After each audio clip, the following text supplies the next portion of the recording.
Terima kasih sekali lagi kami ucapkan bahwa saya Eko Suwarni, saya berasal dari Cilacap, asli Cilacap.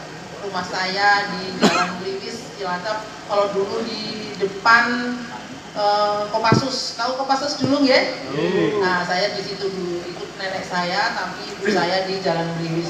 Ini saya SMP, SD sampai SMA saya di Cilacap.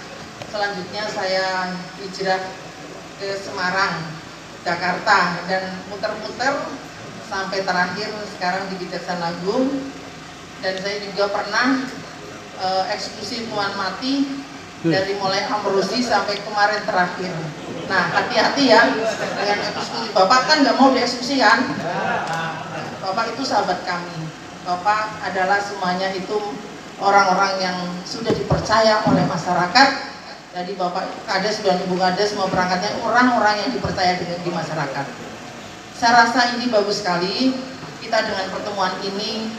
Jangan sampai dari mengingat, saya ini ada permasalahan takut. Nah, ada polisi, ada kejaksaan, apalagi ada inspektorat, takut. Jangan. Kalau memang Bapak Ibu tidak ada permasalahan hukum, jangan takut. Itulah intinya. Saya ini senang sekali dengan dengan Pak Kades, Bu Kades ini.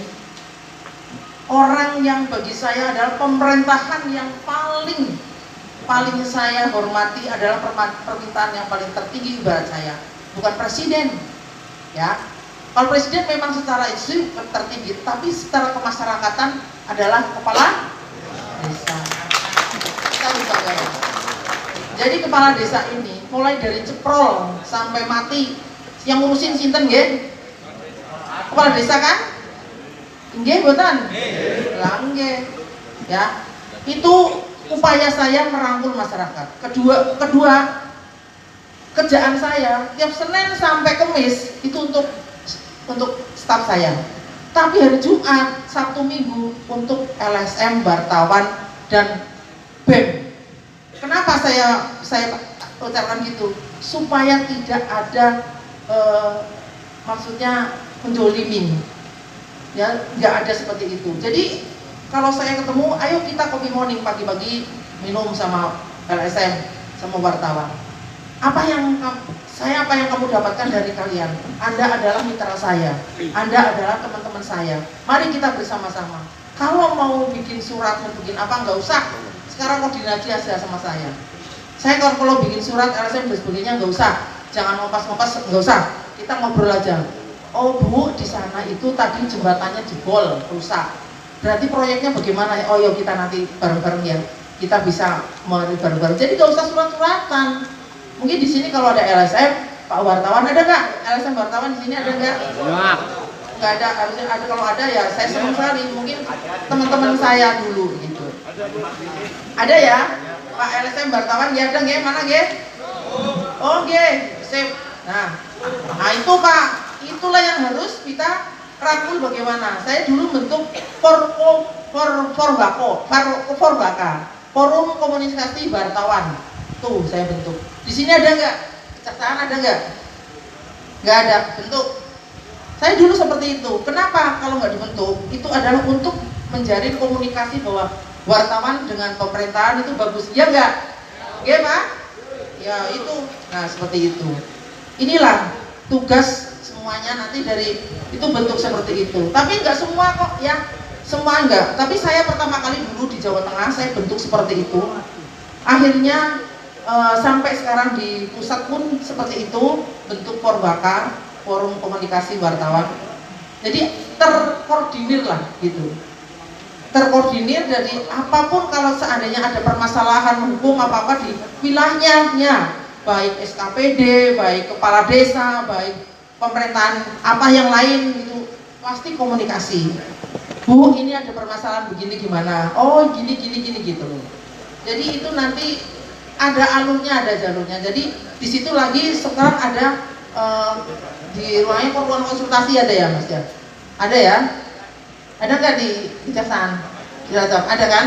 Nah itu nanti di khusus Mas. Di situ dibuat forum komunikasi di situ. Jadi konsultasi hukumnya di situ.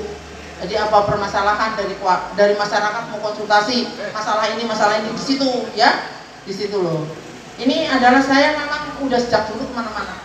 Tiap hari waktu di Makassar, waduh di demo-demo. Tapi setelah saya hadir di situ, alhamdulillah nyaman, malah bersinergi. Kegiatan apa saya kegiatan. Ada lomba mancing ya mancing. Kepenginnya apa masyarakat dia tak turutin. Ada sunatan masyarakat tak turutin.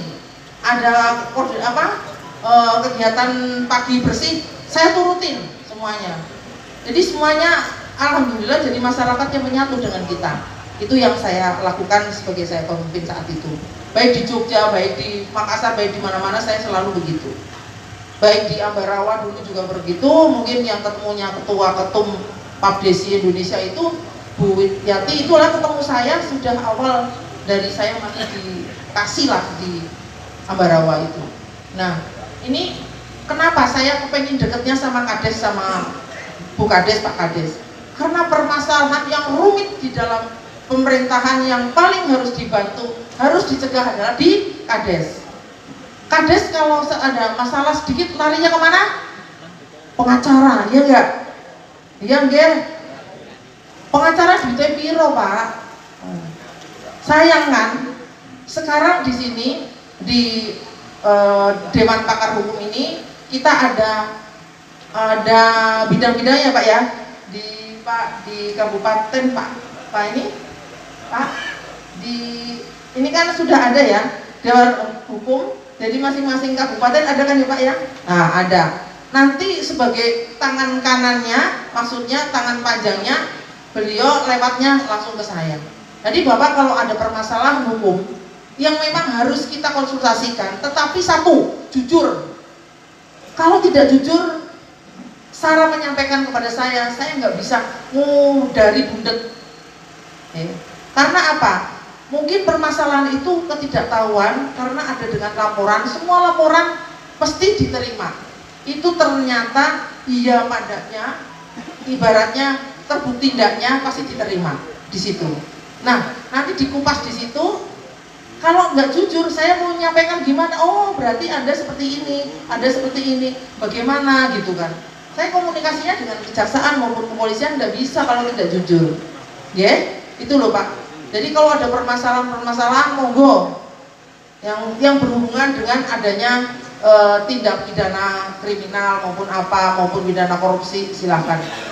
Saya terbuka, HP saya 24 jam tidak pernah mati, ya. Tidak pernah saya mati, hidup. Saya jam 12 malam pun masih belum tidur. Itu saya pernah lupa jam berapa saya WA Kades yang saya harus dijawab sore, Karanganyar. Kades Karanganyar itu Pak besok kalau dipanggil, saya lupa jawab. Pokoknya saya telepon baik. Bu, ampun ini 2:30, nggak apa-apa tak tahajud sekalian. Saya mau bicara Pak, besok gini maaf saya baru bisa menjawab. Dipanggil kecelakaan itu, akhirnya alhamdulillah sampai sekarang bisa terselesaikan. Itulah Pak, komunikasi yang penting itu ya. Jadi saya bukan sebagai ahli hukum, tapi mari kita berkoordinasi. Ahli hukum memang ahli hukum karena saya dari spesialis dan memang pidana. Alhamdulillah saya ngambil kuliahnya juga pidana terus sampai alhamdulillah dari orang kampung.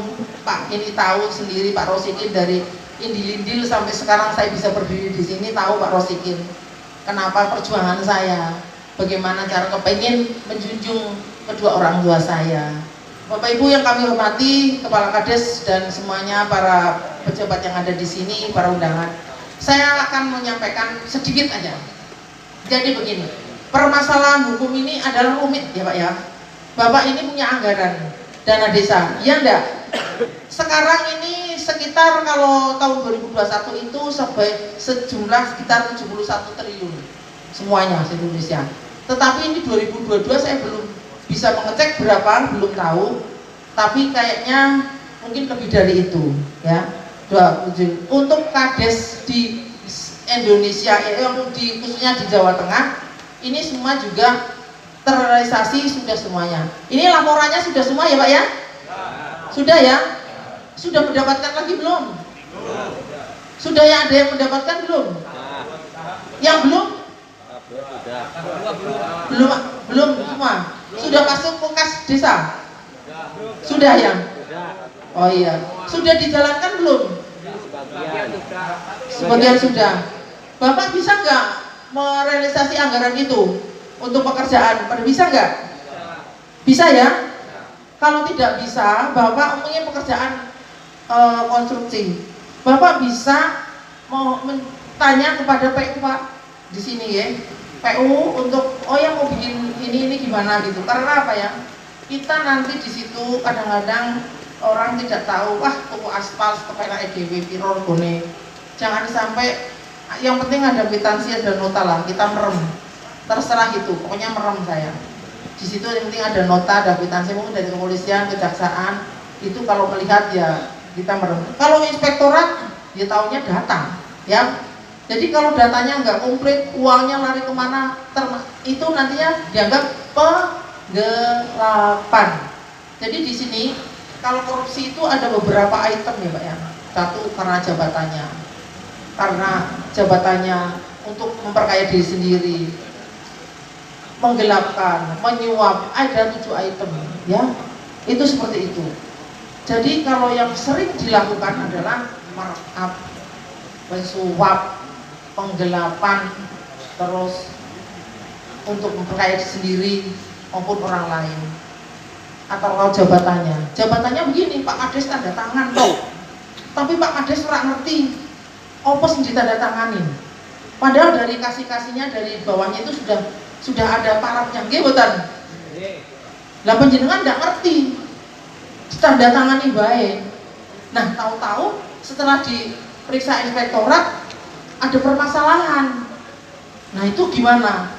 Nah, itu yang harus kita jelaskan. Harus dicek dulu dari bagian bendahara maupun itu harus dicek. Jangan sampai nanti Bapak akhirnya tidak tahu jadi blunder. Itu loh yang harus dipilah-pilah. Jadi mulai itu punya catatan perencanaan ya, catatan perencanaan. Perencanaan itu, oh ya mau besok mau melakukan kegiatan bangun ini, Bapak sudah punya catatan dulu. Biarpun nanti pegawainya maupun pekerjanya ya, itu mungkin dari orang-orang di situ, tapi tetap harus ada datanya. Harus ada tanda terimanya, harus ada bikin surat itu surat pekerjaannya sampai di mana gitu ada ya Pak ya, bukan surat pekerjaan, maksudnya tanda tangan penerimaan pekerjaan itu ada situ. Nanti itu yang dicari-cari oleh inspektorat gitu deh Pak ya. Apalagi kalau kita nggak tahu diperiksa saja, wah datanya yang hilang, kecemplung opo gitu. Nah Bapak itu punya ini file-file khusus. Oh, tahun ini mengerjakan ini file khusus. Tahun ini sampai kecil-kecil, kwitansi kecil-kecil dimasukin situ, supaya nanti amit-amit kalau diperiksa oleh aparat ya penegak hukum, jenengan sudah siap, sudah ada semua. Iya, mboten? Ini dilakukan mboten Pak? Dilakukan kan? Nah, itulah. Jadi aman lah, mudah-mudahan pimpinannya Pak Kuswadi bagus biar nggak ngantuk. Nah ini semuanya nanti jadi sebagai barometer bahwa Kabupaten Cilacap itu bebas dari korupsi. Setuju betul? Itulah yang saya harapkan supaya Bapak Ibu di sini kerja dengan nyaman. Kenapa dengan nyaman? Menggunakan uang anggaran dana desa dan sebagainya itu dilakukan secara profesional, maksudnya secara profesional, secara tupoksinya itu sudah ada. Sekarang Bapak nanti bisa bertanya, kenapa Pak, Bu, ini kok bisa pekerjaan ini tidak dilakukan? Apa pekerjaan ini nggak ada tapi duitnya ada, bisa enggak? Nah itu nanti bisa tanya sama saya ya. Nanti Bapak boleh bertanya. Ini yang satu masalah kader proyek. Yang kedua masalah lingkungan.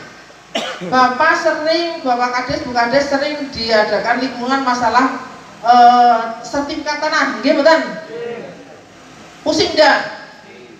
Nah, kalau Bapak itu tidak tahu, Bapak itu nggak tahu, jangan sekali-kali nulis bahwa ini tanah ini tidak ada permasalahan. Itu jangan. Cek dulu, ya. Dicek ya. Kalau ngaku, Pak, ini tanahku, mosok si tanahmu, dia delok penjenengan saged bisa nyatet bisa melihat di buku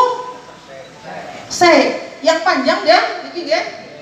Tulisan sebelah kanan itu ada tulisannya sudah dijual, sudah dialihkan, gitu kan ya Pak? Sudah disertifikat, gitu nggak? Nah orang salah gitu ya. Nah itu harus ditulis di situ. Karena paling riskan sekarang masalah tanah, karena ada dengan mafia tanah sekarang orang-orang itu memperdayakan penjenengan semua. Bener nggak? Itu hati-hati. Saya lagi bikin buku pencegahan mafia tanah dari pemerintahan kecil desa itu sampai pemerintahan pusat. Itu saya insya Allah nanti sebentar lagi kalau saya udah mau buat buku itu supaya bisa tahu gitu ya. Jadi memang harus kita dalamin masalah tanah itu hati-hati sekali. Karena apa? Silsilah penjenengan itu dari mulai ahli waris maupun ahli waris cucu-cucunya itu harus dicek dulu bener enggak ya. Mana ya desa mana ini yang pada rebutan ini, mana Gandrung Cisumur Gandrung mana ada buatan gak hadir, penting padahal lo ini loh. Nanti ketemu saya tuh. Jadi ini sampai sudah tingkat ke pusat itu ya. Jadi nanti harus dibicarakan ini Kades Gandrung sama yang Cisumur itu ya. Tolong nanti kalau ada ketemu saya bisa kita ngobrol, koordinasi apa yang bisa disampaikan, apa yang bisa dikupas nanti itu ya. Jadi masalah tanah itu hati-hati ya Pak ya. Itu satu, memang itu adalah kewajiban Bapak Ibu sekalian, tetapi harus diselesaikan yang betul-betul. Bapak tanggung jawabnya besar sekali masalah kades. Deret-deret gitu loh. Banyak yang di Jakarta khususnya itu yang dijolimin oleh konglomerat.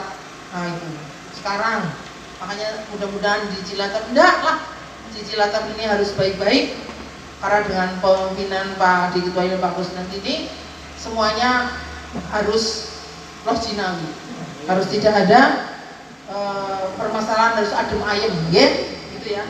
Setuju ya? Setuju. Nah sekarang itu yang masalah tanah.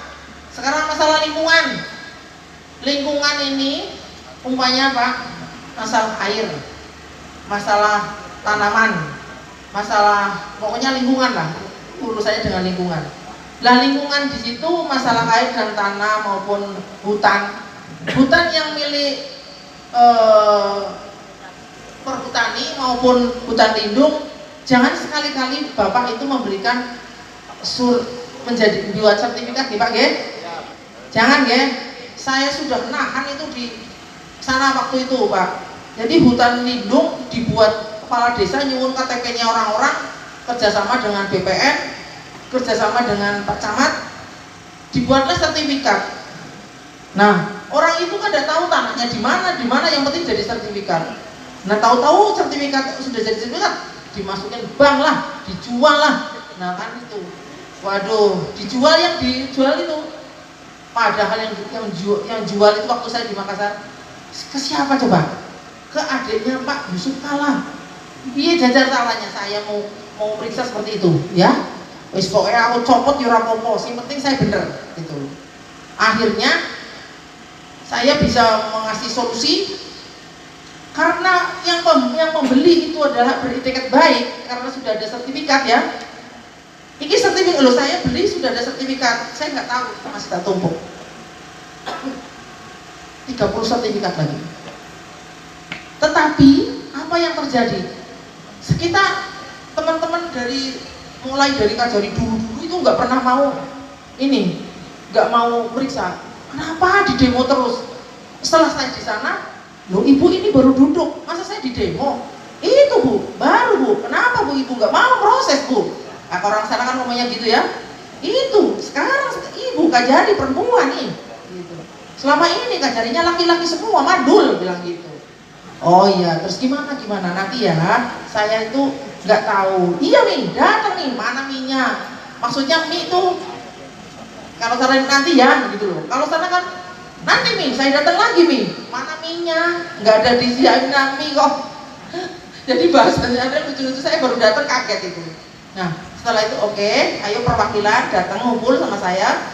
Apa yang diminta? Ternyata itu seperti inilah, tanah lindung dijadikan sertifikat, dijual oleh bos, ke bos lah, maksudnya jual bos.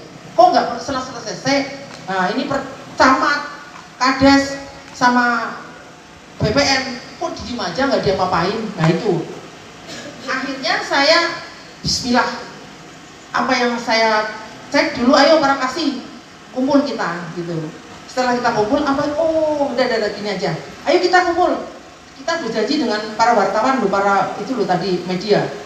Saya udah kumpul sama LSM, udah janji. Akhirnya saya janji, oke nggak apa-apa. Kita lihat. Akhirnya terjadi udah. Oh, kesalahannya ternyata pada kades, pada ukur, pada Pak Camat, pada BPN. Karena dana itu apa? Sporadik apa ya Pak dulu itu dah. Kalau nggak salah itu saya lupa. Nah di situ akhirnya saya pas waktu beliau kunjungan ke sana, ke Makassar, Maros, resmikan pasar ikan, saya dipanggil. Oh ini ya Ibu Kajari, siap Bapak? Nah, saya alamat aku dicopot ini, gitu aku. Saya pikiran gitu, alamat aku dicopot itu, aku meriksa itu. Saya ceritakan permasalahannya ini, izin, kami adalah melaksanakan tugas sesuai undang-undang. Jaksa adalah pelaksana undang-undang yang memeriksa apapun seperti ini, kami siap salah. Saya jawabannya gitu. Saya jelasin bla bla bla bla bla. Bisa kau bantu? Kalau adiknya Bapak ini adalah beritikat baik. Siapapun yang membeli sertifikat, membeli tanah yang sudah bersertifikat itu adalah beritikat baik. Berarti bagaimana? Ya beritikat baik Pak. Bisa dibantu insya Allah. Kalau yang beritikat baik kan siapa yang akan melaksanakan itu? Ya enggak? Siapa yang buat sertifikat itu? Awalnya dari kades, dari desa. Makanya inilah hati-hati Bapak. Awalnya itulah dari desa. Setelah itu saya periksa ini. Ternyata desa hanya sebagai penggembira ngumpulin KTP orang-orang itu 144 KTP.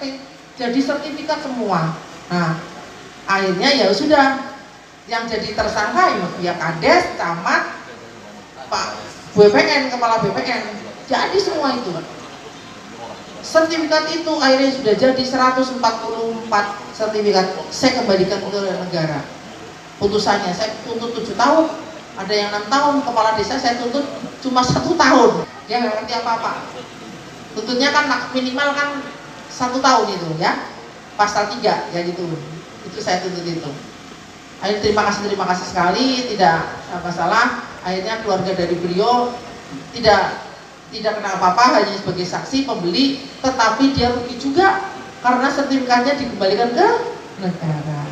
Inilah, ayo, mari kita kupas. Jangan sampai seperti ini. Maksud dia Pak ya?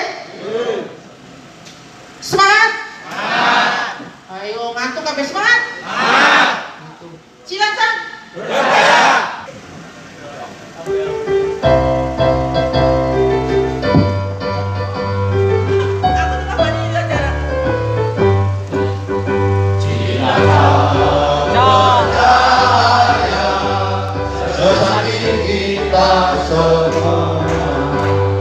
Pembangkit semangat juang, bangun daerah kita, bersih dan elok, rapi ceria dan hijau, semangat dan jaya pasti berkilau. Gagasan Pancasila bangun etos kerja, berisi berilahi di satu hari. Bangun daerah kita, sejahtera.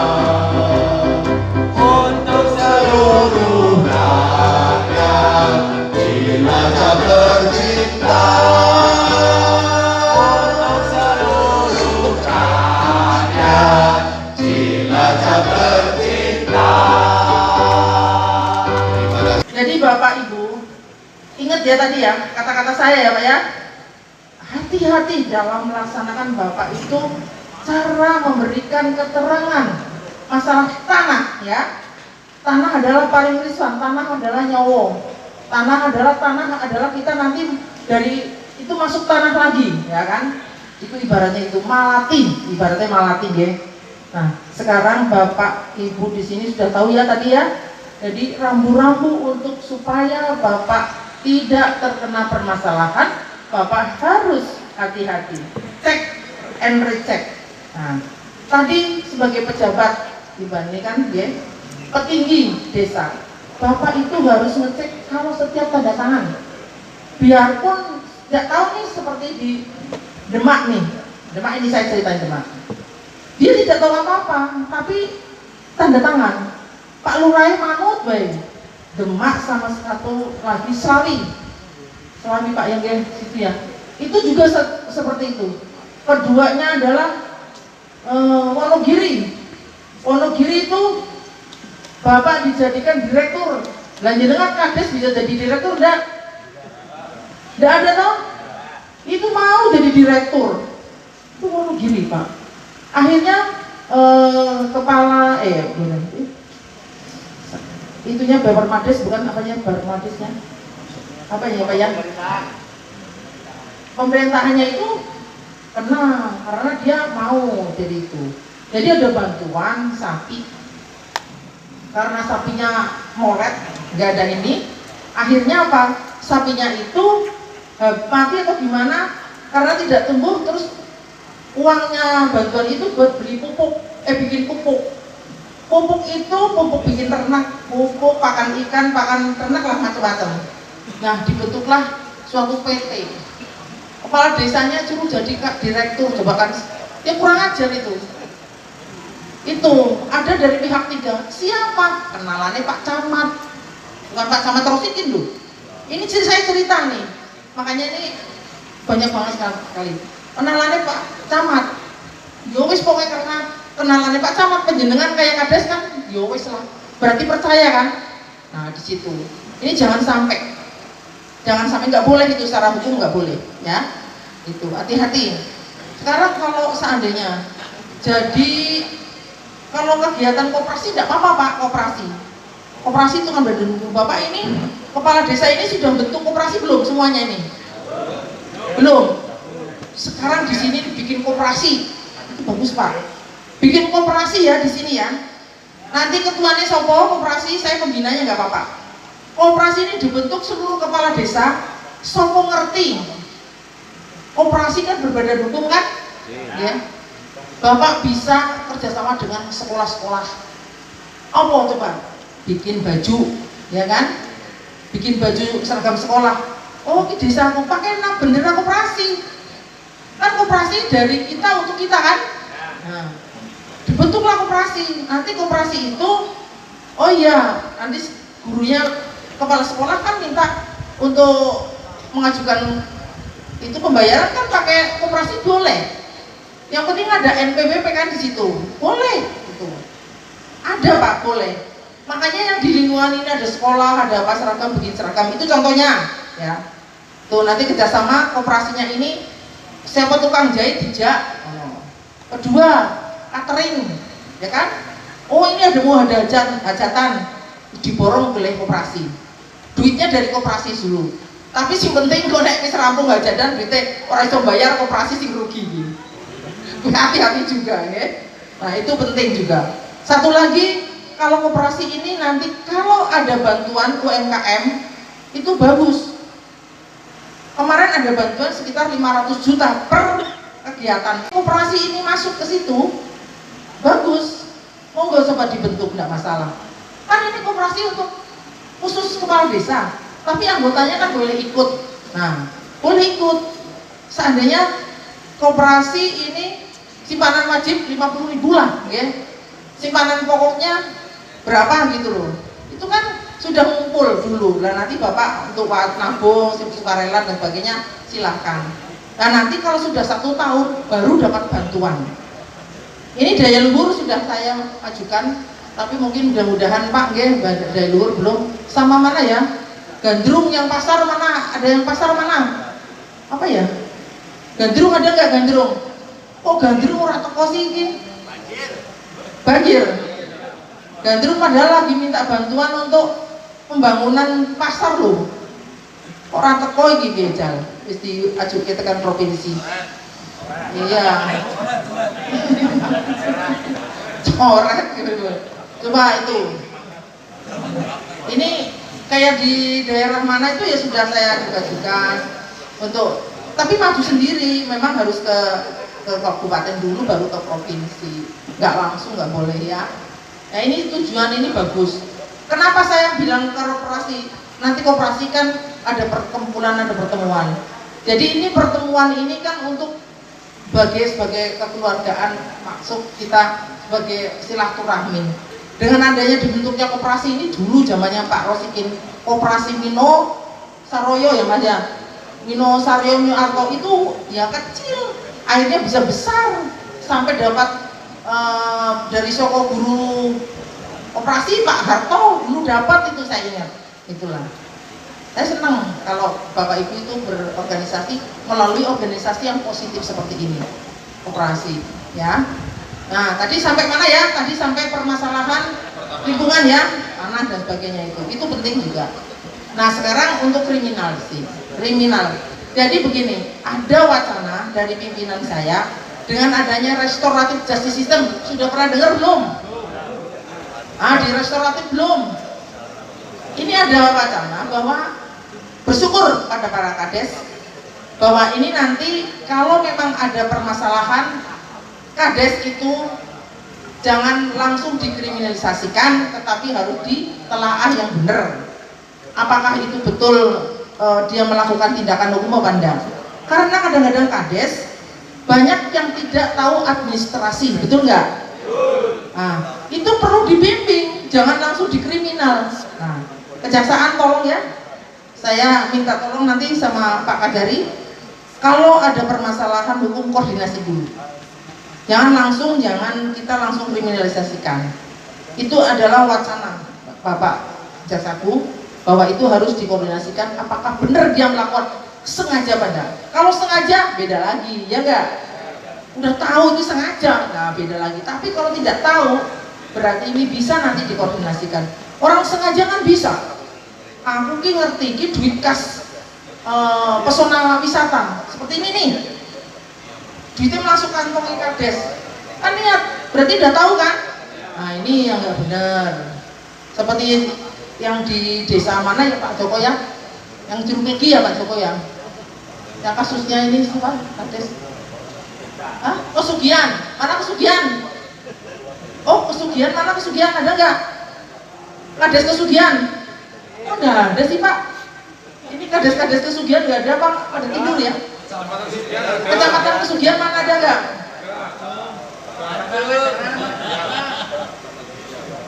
Ini ya Pak yang? Oh ya, berarti itu kan yang di Kesugihan itu sama, nggak jujur. Jadi nggak jujur Pak, lah aku udari piye? Kali bunda tak udari yang ngelepor, dibundet-bundet sama Pak Joko tak udari yang ngelepor. Itu. Wah akhirnya buang, bener buang.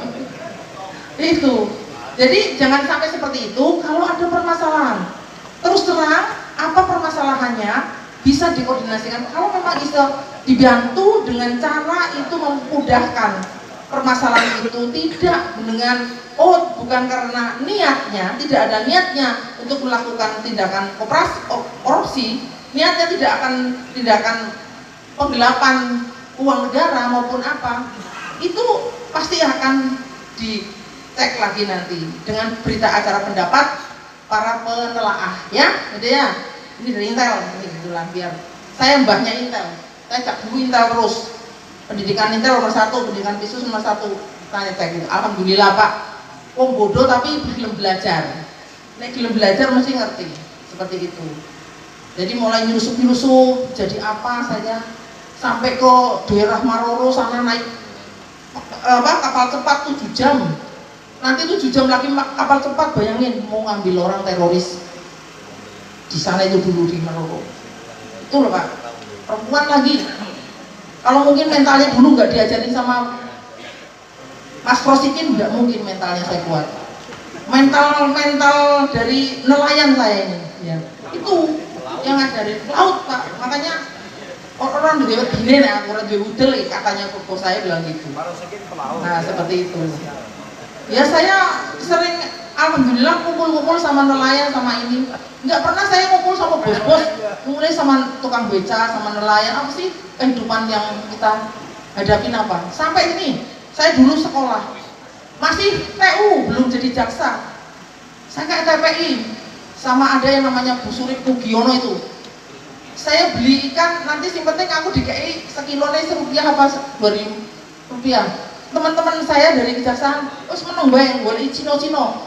Om, duduk aja nanti aku yang beli, yang lelang. Itu tanya Pak Rosikin. Itu Pak. Dulu saya seperti itu, nggak mikir saya ya kumpulnya sama orang-orang nelayan, nggak mikir ini.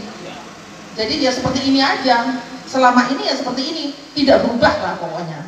Bapak ketemu saya nyapa, oh Bu Eko, pasti saya sapa. Pasti saya, oh udah tahu, oh Bu dari Cilacap ya, saya sapa. Kalau kau Jakarta nginep nggonku Pak, wis rasa banyak teman-teman dari Cilacap ada kegiatan di Jakarta nginep di tempat saya, di Semarang juga tak siapin, insya Allah. Kalau Bapak itu mau ke Cilacap ke Semarang, siapin. Waktu saya mau kesini aja ada berapa satu mobil elop, satu itu banyak rombongan. Ada dari Cilacap, ada dari Semarang, kumpul. Tidurku jam 12 malam baru bisa tidur. Saya harus tidur jam 12 malam. Karena itu orang-orang koordinasi. Tapi saya tetap tidak pernah mengeluh dengan adanya ini. Yang penting orang-orang itu puas saya berikan masukan hukum, saya puas untuk memberikan ini dan dia nyaman dengan diri saya dan nyaman dari Bapak, saya puas itu, ya. Makanya Bapak Ibu kalau ada permasalahan silahkan ngomong sama saya terbuka untuk HP saya, ya. Yang penting HP dulu Bu, saya namanya ini mau koordinasi. Mungkin kalau saya pas lagi rapat, kemarin rapat di kepresidenan, di staf presidenan saya rapat, ada WA, saya nanti jawabnya nanti. Nah itu saya seperti yang saya ingat, saya jawabnya setengah 3 pagi itu maaf ya, kadang-kadang saya itu nggak iling gitu kerjaan, tapi karena besoknya harus dia dilakukan ya saya harus jawab gitu. Ini lagi kemarin saya kan jadi Dewan Pakar Hukum Pemuda Pancasila juga nih. Kemarin di Batam begitu banyak sekali orang pemuda Pancasila itu kan mengatakan orang pemuda Pancasila itu orang mengatakan di luar itu adalah orang arogan ya. Tapi setelah saya melihat ke dalamnya, itu tidak, ya enggak semuanya lah, semuanya karena emosional, semua tergantung. Di sini aja, nanti kades sama Bu Kades kalau pas lagi moodnya tinggi ya arogan juga, ya enggak? Nah itu sebetulnya, itu malah lebih parah pertanyaannya itu, masalah rampokan, masalah ini bagaimana saya menggelapkan mobil, ya itu mungkin kehidupan. Tapi saya berikan bahwa apa sih pemuda Pancasila harus bisa jabarkan 5 Pancasila itu harus jabarkan itu penjenengan itulah seperti itu. Nah di situ ya. Jadi pemuda Pancasila itu sudah ya kemana-mana lah. Alhamdulillah saya di Pak Yakto itu mempercayakan saya jadi Dewan Pakar Hukumnya. Di sini kepala desa saya dipercayakan jadi pakar hukumnya. Makanya kalau apapun sekecil apapun silakan penjenengan tidak usah sungkan-sungkan. Nggak usah bayar, yang penting bisa mengerti, itu aja ya. Itu aja. Mungkin saya ngobrol terus, jenengan mau teko, kita mau ibu orang meneng-meneng ngomong baik, pengen teko. Nah, monggo sekarang tanya. Silakan. Oke, terima kasih penyampaian dari beliau selaku Dewan Pakar Hukum.